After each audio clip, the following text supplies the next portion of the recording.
What's up, guys? Welcome back to the field. Today, it's a beautiful day out. I have a brand new quad for you today. This is the Hglrc MY5. It has 5-inch props on here, a long body truck bed top plate release of 8 bolts. You can have enough room on here to run something as small as like a 6S 1050 or all the way up to this 6S 1700 milliamp pack on here.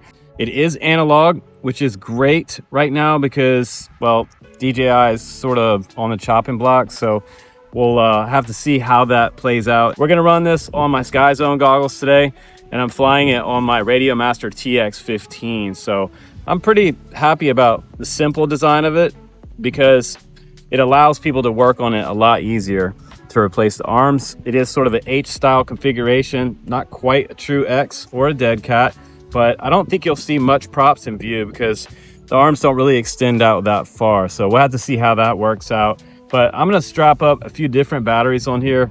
We're gonna run some GoPro footage on the front with my Flywoo Hero 9. And we're also gonna show you some analog footage from my Sky Zone 04Xs. So I think we should get into this video. Before we do fly though, I want you to like, comment, subscribe as always, because I'm giving away that Radio Master TX15 Max Edition. It's the red anodized aluminum one that we've been talking about, coming up on October 20th. So I'm very excited to fly again for you today and bring you a freaking brand new review. And thank you Hglrc for sending us this one because it's been a while and I missed you guys. I also miss analog. I do. I really do miss some old school analog. Analog is not dead. Let's go ahead and fly.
Now, when I first look at the My series on HGLRC's website, they're very basic and low cost. That was kind of my takeaway of this whole series. They wanted to give something that was affordable but still has decent performance. I didn't see a lot of variation from performance from the Mark V to the Nazgul Evoke V3 versus the My5. So the cool thing is that you're getting a drone, very similar flight characteristics to something like the Mark V, but in an analog format and at $239. So they also make an MY7 for $269, and they make a 10-inch version of the My series under $300. So that's crazy. You can get a 10-inch quad for under $300 bind and fly. The bare bones weight on this quad is 390 grams, and in comparison, the iFlight Nazgul Evoke V3 weighs 501 grams with no battery, and Hglrc's Mark V weighs in at 446.4 grams. So that actually puts the MY5 out front in the weight class competition as far as the Nazgul Evoke V3 and the Mark V go. This one is much lighter. The motors they decided to use on this quad are 2306.5, 19,000 kVs, just under 2,000 kV, makes it perfect for a 6S 1300 battery.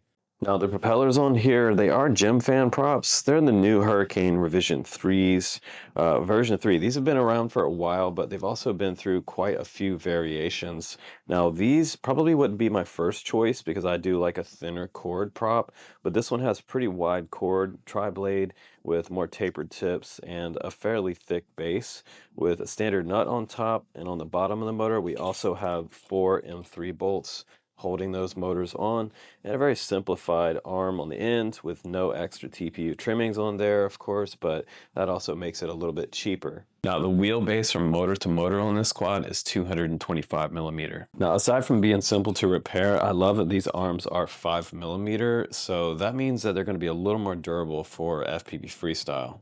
Now in the very back of the quad was where the VTX is mounted, and this is the 1.6 Zeus VTX, which is running up to the front for the camera. The camera on board, and the camera on board is a Cadex camera, but on their website, they don't tell us anywhere which version of the Cadex camera it is. So when I pop the top, I'll show you guys. In the center of the quad, we do have a 2-up stack for the MY5, and it's the Spectre F405 V4 version. So this is the latest version of this flight controller, and just below that in the stack, we have HGLRC Spectre 60 amp ESC. So they're pretty powerful. They do have a peak current up to 65 amp, and what's cool about the ESCs is that it is running BlueJay firmware on there, so you can update these ESCs, and they're a little more future-proof than something running BL 32. So that's good news for the community. And now let's look at the back end back here. We have my 2.4 ELRS receiver back there. You can also get them in 915 on the website, so that's kind of cool. But you guys know with my TX15, I can run either 2.4 or 915, so whatever they send me now, I'm good, which is kind of nice. Now they also have very simplified back end on the MY5. It's so simplified, in fact, that you can get to anything in here really easily for removing the VTX if you had to replace it or put a new receiver in there. This little receiver looks tiny back there with all this extra space, so much extra space back here. You could easily add like a Cadex Vista or even almost like a full-size air unit from back in the day. Now back here, this looks like an injection molded piece. This is not TPU, which is really great. We have a simplified single antenna mount right here. This looks like the HGLRC Hammer analog antenna. It is right-hand circular polarized. And then down here we have the Immortal T mini antenna for my ELRS 2.4 receiver. Now, one of the things about this quad, inside the box, you don't get a lot of extras. There's not a lot of extra hardware. There's not a lot of extra accessories. And there is no GoPro mount on there, but it is a very flat spot up front. If you wanted to 3D print something with TPU, you could easily do that. And I just grabbed one out of my drawer and simply put a little bit of VHB underneath this one and put 2 zip ties on it. And I was off and filming with my DK's Flywood GoPro Hero 9. So that's kind of nice. It does have an open end, sort of very, very flat easy platform up front for you to mount any type of action camera on there. And we have an 8-bolt top plate release right here, which allows me to get easily inside there. Now, just look at how simple all of this is inside here. This is probably one of the most simple back to basics FPV freestyle drones I've seen in a long time, and it makes me really happy because we've gotten so complicated with our designs over the past 5 years because, hey, we've come a long way in this hobby, and it's really cool to get back to basics with this frame. It makes me really happy not to see any clutter in here whatsoever. I have tons of space in front of the flight controller with my camera sitting up here, and again, this is a Cadex camera that is not labeled on the back, so I have no clue what camera this is. It appears to be a very generic Cadex camera, which I thought looked pretty good out in the field. It is analog after all. One thing I will mention is that if you are getting one of these, make sure you get this cable right here well away from this back antenna back here, because I believe it is causing a little bit of interference. So I was trying to run mine as far forward away from this antenna as possible. Sometimes when you get your power wires next to where your antenna is, you can get some extra interference. You can also try out some different goggle antennas, patch antennas, and things like that. What you might want to do with this is maybe bring it out the side and zip tie it to the side, away from your props, of course, and just get it well away from that back antenna. And here's a little better view of how much space there is inside here. Now, what you also need to know is that, not only is it going to be easy for you to repair and work on, if you have to replace the camera on this, it does have a harness here, so you don't have to solder on a new camera. If you blow this one out, just unplug this and plug in a new camera. It is a simple, traditional 3-wire configuration on this camera, mounting to the flight controller right there. And the same thing for the receiver in the back. This is a 4-harness wire Hglrc receiver mount right there, and you can put it anywhere back here you want or up front because you have plenty of space there. And then you also have the VTX harness mount right here. So if you want to solder things, there are solder pads underneath here, but it makes it really easy to replace pretty much anything front to back on this quad with these plug-in harnesses. So it's kind of a simple no solder design, for the exception of your motor wires down here on the ESCs, which, as a beginner or intermediate, hopefully you're learning how to do yourself. And again, when you're putting those bolts back on the top of this quad, it's very easy to put back together. The way they have the carbon cut on the bottom plate, when you're putting on the camera mount, sometimes these two front side camera plates, they tend to be kind of hard to put back into the frame. They're fiddly, and it's really a pain. These seem to almost easily slide right into place, so much so that it was, you saw earlier in the video that it actually fell out of the bottom of the frame when I was moving it around. So it is very easy to get back together, considering that extra space that's in the bottom plate for side panels. Now that seems like a trivial thing, but honestly, it just makes things a little easier to get back together, because I've had some frustration with some other quads in the past. Now I will have to reconfigure where I have my power cable here, and I'll probably just put it on the strap, maybe zip tie it off to the strap right there, moving it a little bit closer and further away from my hammer antenna in the very back. I just don't want it too close to where the signal is going to my goggles. Maybe a little less interference, but you wanted to make sure that you don't have it near your props, because you will chop one of these cables. I've done it before. So if you're brand new into the hobby, watch out for that. That's a big problem that people can run into, that your wires are not secure when you're going to take off and fly. And then the last bolt here, and she is all back together. So let's talk about the performance and the tune on this quad real quick. So the second flight in my flight test, I ran a 6S 1700 milliamp pack on this long body design, and I still had my GoPro up front. So this is a gigantic pack for something like a 5-inch. Traditionally, we wouldn't really run these types of packs unless you're trying to do some like mountain surfing or something like that with a 5-inch. This would be a primo battery for that. If you're just going to try to fly a little longer flight, go out a little bit further range. Great battery for longer flights. And the battery strap still fits it no problem, because it is virtually about the same thickness as something like a 6S 1300 from R-Line, Tattoo R-Lines. Now, I did have, again, like some interference from this hammer antenna, partially because that battery is kind of semi-blocking the antenna when it turns at certain points. It is a shorty antenna, so it would be nice if this was a little longer to clear off the top of having it blocked from the signal path back to the goggles. Now, for the next version, maybe they'll do that. But as far as the tune goes, the performance, they did include the Gemfan Rev 3 props. These are the Hurricanes, and traditionally, I'm not a huge fan of the Hurricanes, honestly. I love Gemfan props, but the Hurricanes, for me, I like a thinner cord 5150 style prop. These are 5130 revision 3. So they're kind of a mid-sized to thicker cord type of prop. And I just feel that the thinner cord props will perform a little better. Now, did I have vibrations because of using a thicker cord prop? I actually didn't. It was looking pretty good in my goggles. I didn't see any shutter, no shutter whatsoever.